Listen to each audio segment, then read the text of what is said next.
Welcome to the Lazy CEO Podcast, where Jim Schlexer, author of Great CEOs Are Lazy and founder of the CEO Project, features compelling experts and topics for CEOs of mid to large-size companies. Now, let's get started with the show.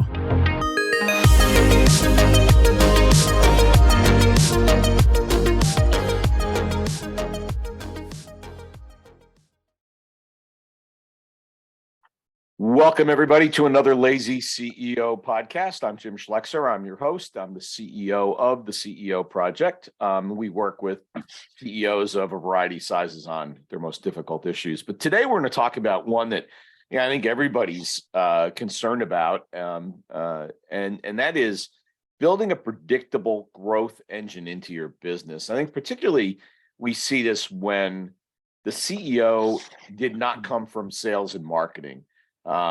So they're not necessarily, facile with the whole sales and marketing thing, and they're a little bit beholden, frankly, to that team in terms of delivering the revenue. Now, we don't ask good questions, but, this might help you frame the conversation and frame the questions that you would have for that team.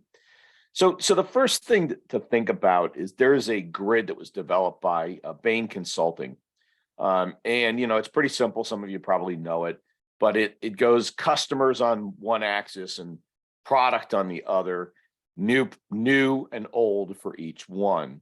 And you've got, the easy box, if you will, existing product, existing customer, which I'm going to talk about in a little bit, but that's the cheapest and most reliable way of delivering revenue into your organization is existing customer, existing product.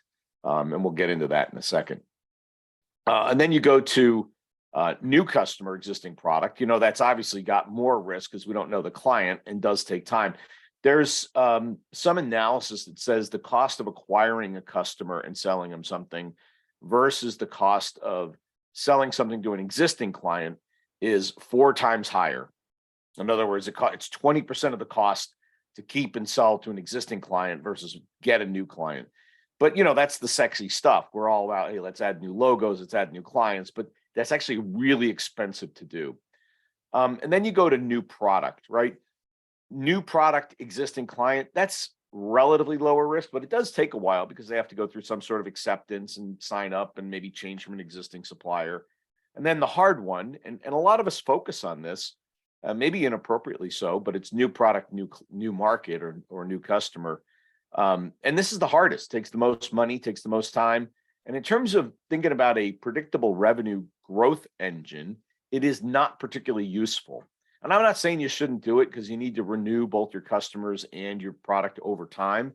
But think of it more as even in the launch phase as an R&D thing, as opposed to a revenue driver.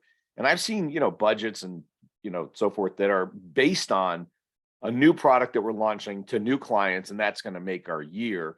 And, surprise, surprise, they almost never actually achieve their numbers, as it turns out, because of that, because they're going to the highest risk box of all 4 of these.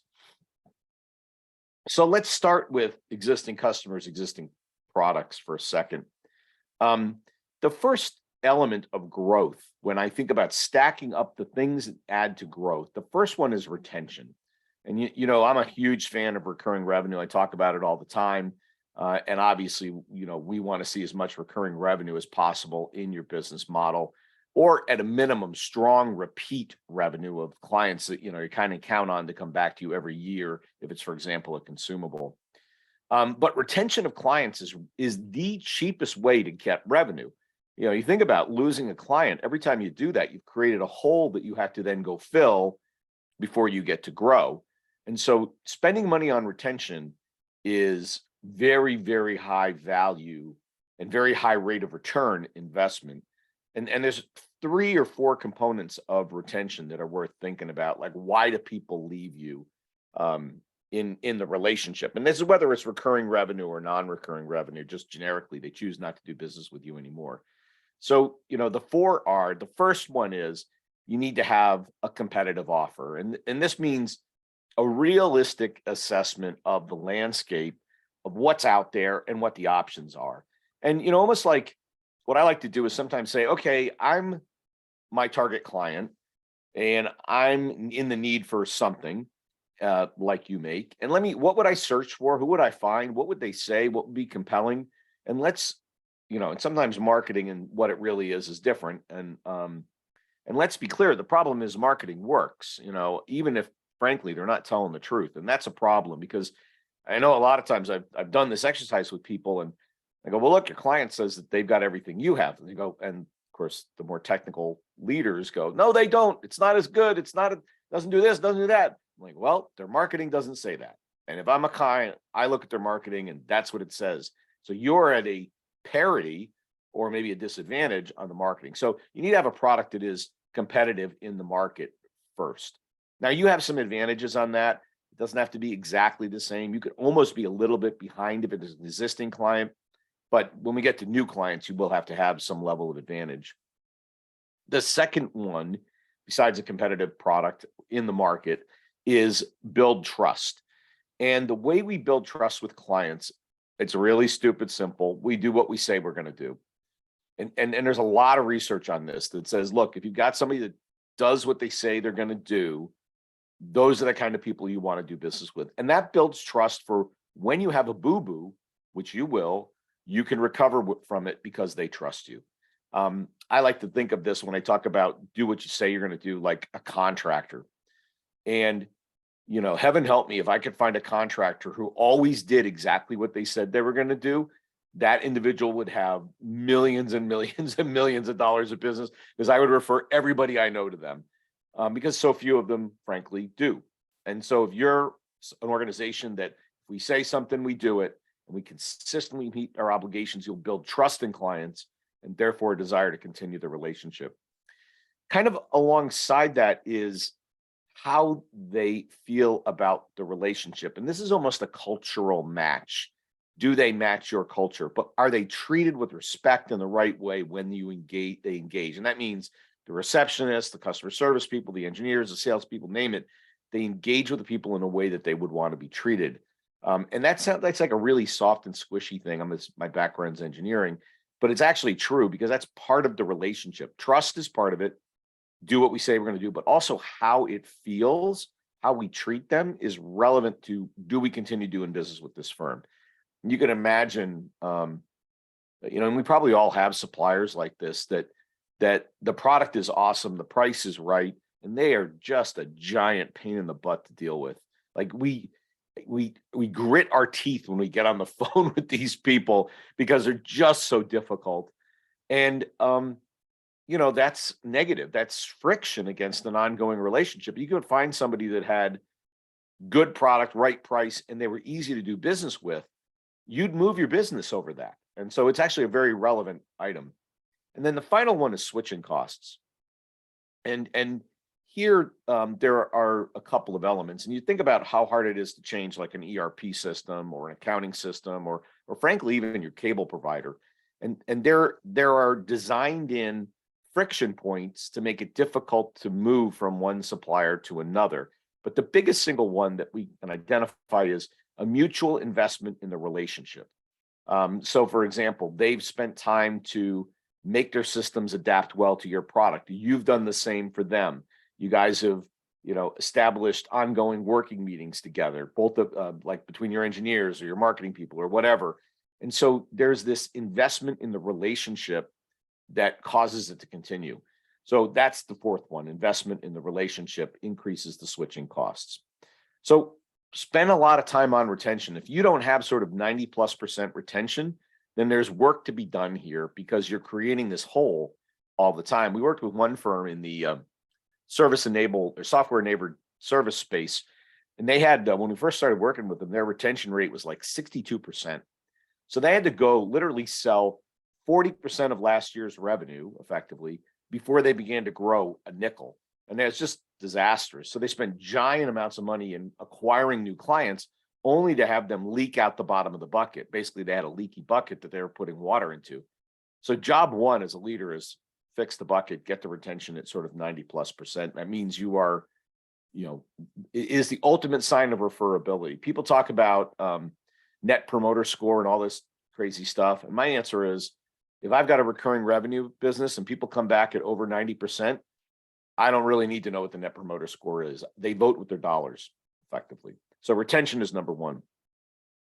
The second item, and now we're getting into the grid, which is existing customer, existing product. And that may be new product too. But the phrase that comes to mind when we think about existing relationships, and this is where when we talk about salespeople, we've got hunters and we've got gatherers, or I would like to call them farmers. So hunters and farmers. This is where the farmers come into play. These are people that build long-term relationships with customers. They're the ones that are treating the right way. But the big thing you need to teach this team to do, besides supporting, and some people call this customer success or whatever, but the big thing you need to teach these people to do is to be pain finders. Pain finders. Another way to say that is bird dogging. In other words, they need to be really good at listening to the customer and finding the things that are causing them pain and suffering. Like, we really don't like this. This is difficult. It costs us a lot of money. We've been throwing a lot of people at it. The quality isn't where it needs to be. Those are all like pain signals from a customer. And their goal should be to, in that relationship, find pain that your company can make go away, and constantly be doing that. Find pain, figure out a way to make it go away. Hopefully it's with an existing product. But sometimes it's a modification to a product to solve a particular problem, and now you can work with that.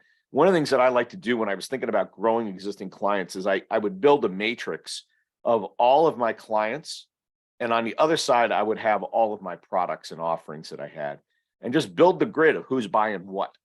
And there became some very obvious approaches that we needed to make for clients that weren't buying products that everybody else was buying of the suite, and they weren't buying it. You said, well, why is that?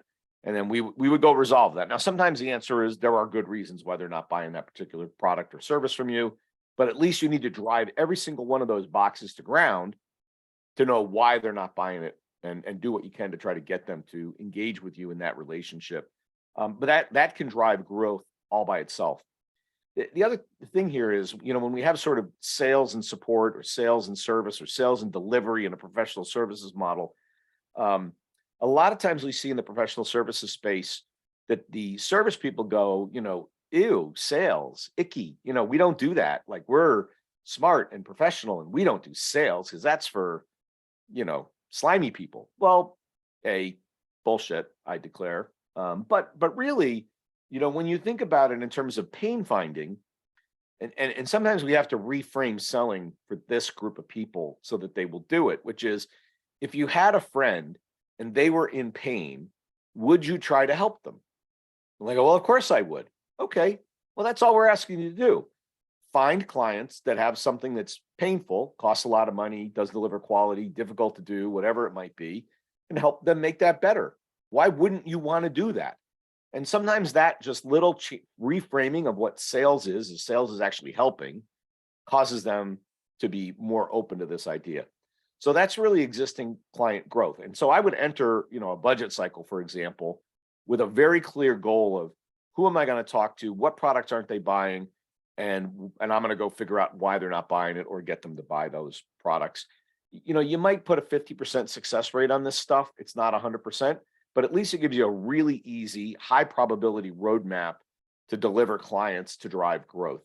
And over time, depending on the number of clients, you should be able to build sort of a predictable model of what percentage success you have here, given a current client base, given the products that you've got. And so that's number one. There's retention, then there's growth of existing clients. And now we're stacking up a growth profile, right? What am I going to retain? How much are those clients going to grow? And by the way, depending on the product, I'll give you an example in a second, but sometimes clients grow on their own. One of the examples is the 401k business. Even worse, I'll just do financial services. So you see these ads where financial wealth managers say, hey, I only make money if you make money. Well, the reality is, if the market's going up, our assets are going up, and their fees go up automatically because it's a fee on the amount of money we've got invested. So if the market goes up 20%, their fee went up 20%. So if they retain everybody, just retain 100%, they get this 20% revenue growth for just being there. Now, to be fair, in a market like the down market, where you're down 20%, their fee revenue also goes down 20% in that particular model. But think about seat licenses, where you get paid on how many people are using a software system. And as the system becomes more popular and more pervasive, the number of users grow, or as your clients grow, you automatically have a revenue growth built into the system. Alongside this, though, is pricing. And I think when you're thinking about building predictable growth, you need to build in predictable price increases on a regular basis. And we've moved into, a somewhat inflationary environment at this point. It's unlikely to end anytime in the very near future. I don't think we're going to go back to those, 1-2%, GDP or inflation rates, CPI inflation rates for quite a while. That's kind of good news for y'all, because it means the resistance to price increases is far lower than it used to be. Because people are, chicken's up, gas is up, labor's up, everything's up. When you roll in with your price increase, the resistance to it is far lower than it would have been 5 years ago. When they go, I don't get it. CPI went up 1.75%. What are you doing rolling in here with a price increase? And that was the conversation for, a decade more, 20 years. That's changed. And so part of your growth plan needs to be price increases. If nothing else, it's going to need to cover the cost increases that you are certainly going to cover, because all of your suppliers, including your labor, is going to get more expensive as we move forward. So you got to have price increases in this model. So now let's move into acquisition. So now we're in the little more difficult space, which is we're trying to take an existing product to a new client, one we've never done business with before. So this is logo acquisition. This is where we really get dependent on the sales team. But I want to roll back earlier to digital marketing. And here the thing is, when I started marketing, we really couldn't figure out if it was working or not, to be honest with you. We do advertising, we do trade shows, we do stuff. Hopefully some of the stuff worked. Once in a great while, somebody would call you, hey, I saw your ad, I want to talk about a product. But gosh, that happens so infrequently, it wasn't worth talking about. Most of the time, you just did stuff and you hope it worked. But that has completely changed. And marketing is now completely quantitative. And you can measure the performance of an ad, how much I spent, what my return rate was, which ad works better than which one. And what I want to lead you to is, so first of all, it's all measurable. And the idea here is that you can use quality digital marketing so that you never talk to a cold client again. Never talk to a cold client again. In other words, you can throw a big enough net with enough content for them to self-select to want to talk to you. And those are the people you'll be talking to. So everybody that calls in, everybody that you schedule an appointment with should be warmed up through your marketing. So when your digital media people come in and they go, hey, I want to talk about impressions or eyeballs or click-throughs, and my answer is absolutely baloney, every inch of it. What I want to talk about is how many people did I talk to that were warmed up as a result of your digital marketing efforts. I don't care about anything else at all. Don't talk to me about impressions. Don't talk to me about click-throughs. Don't talk to me about cost per thousand. I don't care. All I care about is how many leads did my team get that were warmed up and ready to buy, and what was the close ratio on those. That's the job of marketing. And it can be instrumented to a level that that's going to happen. Now, it takes some work, don't get me wrong, but that is absolutely what your model should be in driving leads to your sales team. And you go, well, I don't get enough leads through that one mode. I go, well, either A, spend more money until it becomes incremental, and I'll talk about how much you need to spend in a minute, or you got to develop other channels like referrals, centers of influence, and other ways of generating clients. And by the way, I'm not against a good old-fashioned trade show. I mean, being belly button to belly button with a client is almost always a good thing. And it is a relatively efficient use of your selling time when the clients come to you versus you going to them. There is a lot of waste in there. But here's the rule of thumb on well, gee, Jim, how much should I spend on client acquisition? And I'm going to say that the maximum amount that you should spend, particularly if you have recurring revenue, this is really a recurring revenue number, it's lower for non-recurring, is 60% of your year one margin, 60% of your year one margin. So let's say I got a very high margin product, like a software product, and it's 80% gross margin. I could spend up to whatever 0.6 of 8 is 48% of revenue, year one revenue. So let's say initial sales $100,000. I could spend up to $48,000 landing a client in aggregate, right? Because a lot of my spend won't yield that client. So I got to count my waste in there. And I'm okay with that. I'll be all right. That is a sustainable number. There's a sort of a rule of thumb, the 60% number. But let's go to the other side. Let's say I got a very low margin product. I'm in construction and I make 15% gross margins. I can spend 60%. I can spend up to 10 only if they recur. They got to recur or this doesn't work. And that's a sustainable number as well. It's got to be lower if it's non-recurring. So you can keep spending against marketing. But my read here is I would spend a fair amount of time experimenting to find what channel, what messaging, what methodology works, and then drop the hammer on the spend after you know that until it becomes marginal incremental. Relative to channels, and I'm going to go, we've had Gary Vaynerchuk come and speak at our conferences and stuff in the past. I'm going to go a little bit against Gary, and I get why he does what he does. And this is somewhat dependent on the nature of the product. But if you are he's really good if you're a B2C marketer, right? So you're trying to get consumers directly. Because his model is go to the latest and greatest platform, spend hard before everybody figures out that that's the place to be. So he goes, when TikTok became a thing, he's like, spend hard on TikTok, because if you're there first, nobody realizes what it's worth. And you get a benefit of having been first. The minute that begins to saturate, you're going to move to the next platform. So he's always all about go to the next platform and spend hard on the new platform, because you're going to be the only one there and you get to own the space. Once everybody crowds into it because they figured out it works, the benefit is not what it used to be, and you don't want to be there. So that's his model.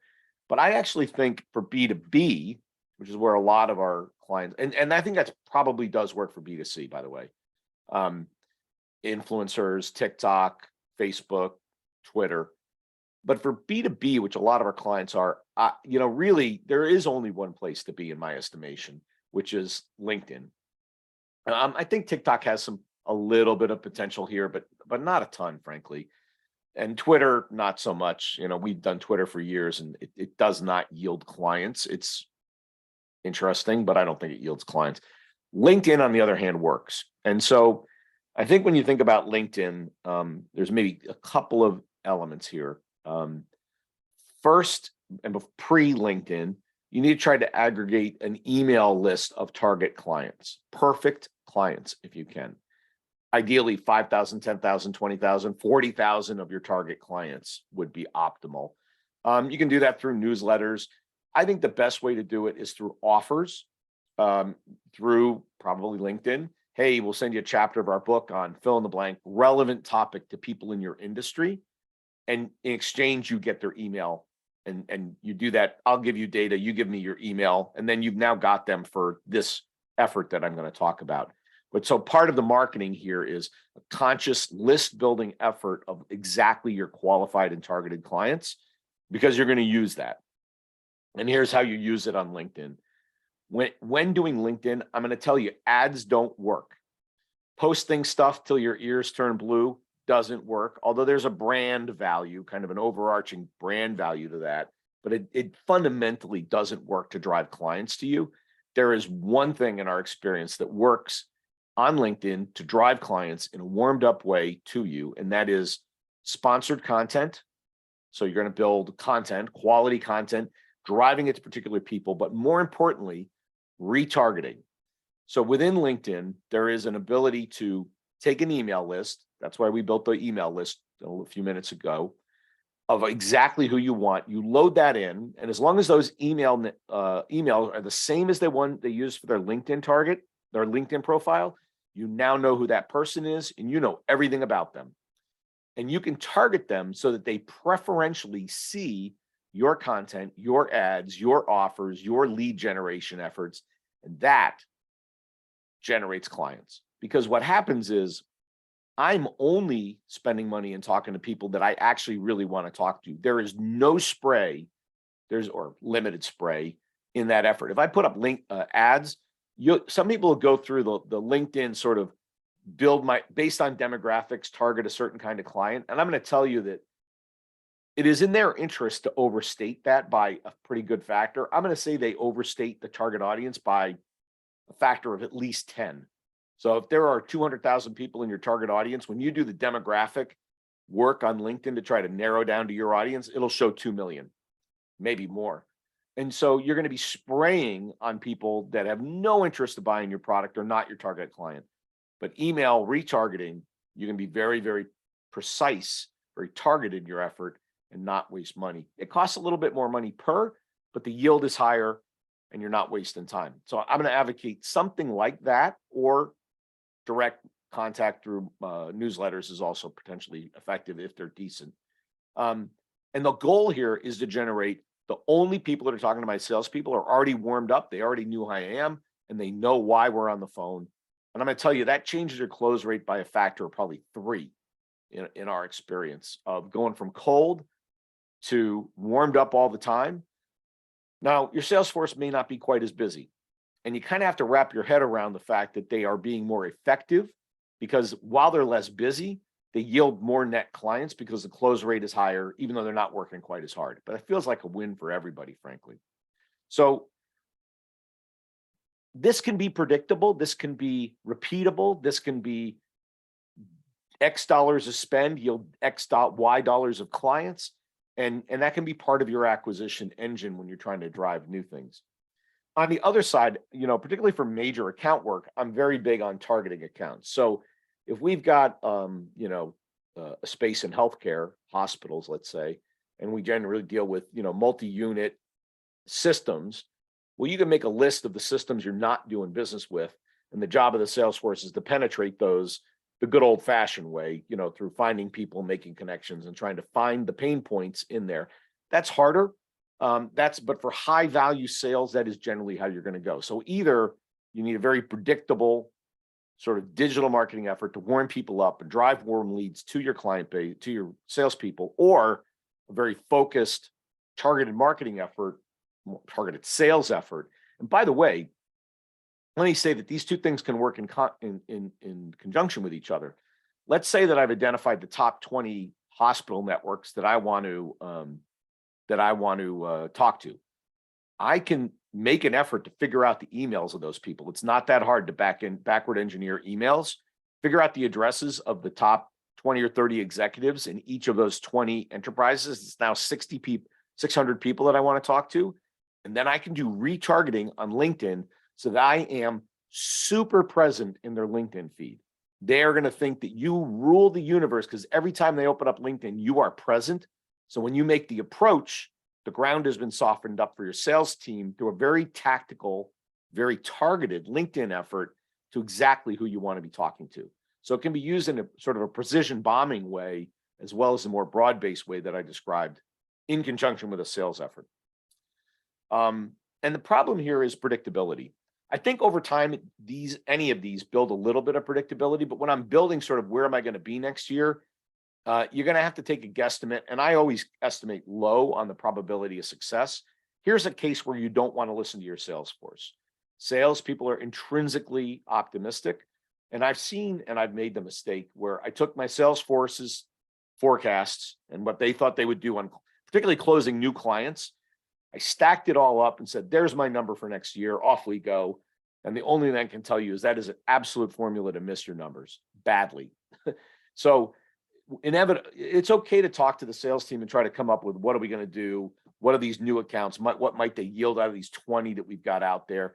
But I'm going to say as leaders, you need to take a very heavy discount on their forecast. Now, we don't like to do that, but I'd rather be a hero when the results come in than a hero when I'm setting up my projections going into the year, for example. And funnel stages help here. And this is a way to manage a sales funnel. Have we made the contact? Yes. Okay. It's a 5%er at that point. Is there a real need identified in a budget? Okay. It's a 10%er. Have we made a presentation on the technical merits and the how we can solve the problem to the leadership? Yes. Okay. It's 25%. Have we made a proposal? It's 50, so forth down the line. And so it's not what normally happens when you do a sales forecast on, new accounts in particular. They go, man, I had a great meeting with them. I'm going to put that one at 75%. Well, it's baloney. Like, they just made up 75%. This idea of observable activities that drive us closer to a sale being the gates you have to get through to get to 25 to 30 to 50 to 75% probability, that's the way to do it. It's not perfect, but it is more accurate than the historic way, which is the salespeople get together and they estimate numbers. So I think that's most of it. Let me just run back through it. So one is retention, and there's a lot of factors that go into retention, but spend a lot of time on retention. That is the cheapest, easiest way of selling existing products to existing clients and making sure they don't leave you. The second is the matrix of who's buying what. And if there's clear gaps in clients not buying products that they should be buying, those are obvious approaches by your farmers. The third is pain detectors, right? So turning your whole service organization and your customer success organization into a pain detector that you can solve for clients. And sometimes they have to be taught, like, here are the 4 kinds of pain that we're really good at solving. So these are the ones I want you looking for. Like, don't bring me stuff that doesn't look like this, because the probability is too low. And then we go into, the targeted list. Here are the top 20 clients that are not buying that should be buying. They don't buy anything from us. And then the idea that we should have a predictable digital marketing. The idea of cold outreach is dead. That is a losing proposition. So use your digital marketing, not just to generate eyeballs and clicks and all the other stuff that they like to talk about. Use it to generate warmed up leads through very focused targeting, either broadly in your market or very specifically in support of a sales effort. I think if you add those things up, you're going to be able to build a very predictable growth engine into your business, because you know your retention, you know your growth of existing clients, and you'll over time build a feel for, if we're going after a certain set of clients, what's our probability of success on those and how much should we yield, which stacks up to your ongoing growth every single year. So that was a lot. And hopefully you got a couple of ideas there. I'm sure some of them you're probably all executing on, but maybe a few you're not. And you can bring those back into your business today and get some impact. Thank you, everybody, for joining us today on the Lazy CEO podcast. I appreciate your time, and I wish you good fortune going forward. We'll see you next time on the show. This podcast is brought to you by the CEO Project. At the CEO Project, we work with CEOs to help them grow their business. And our members represent billions of dollars of revenue and profit. And frankly, amongst all of us, we've probably made every mistake in the book, including some you haven't made yet. So if you want to learn from the experience of a bunch of really seasoned CEOs, we're a great place to hang out. In this podcast, what you're going to hear are some of those ideas, concepts, and things that are just going to help you on your journey. If you want to find out more, reach out to us at theceoproject.com, or you can contact me personally at jim@theceoproject.com. Happy listening.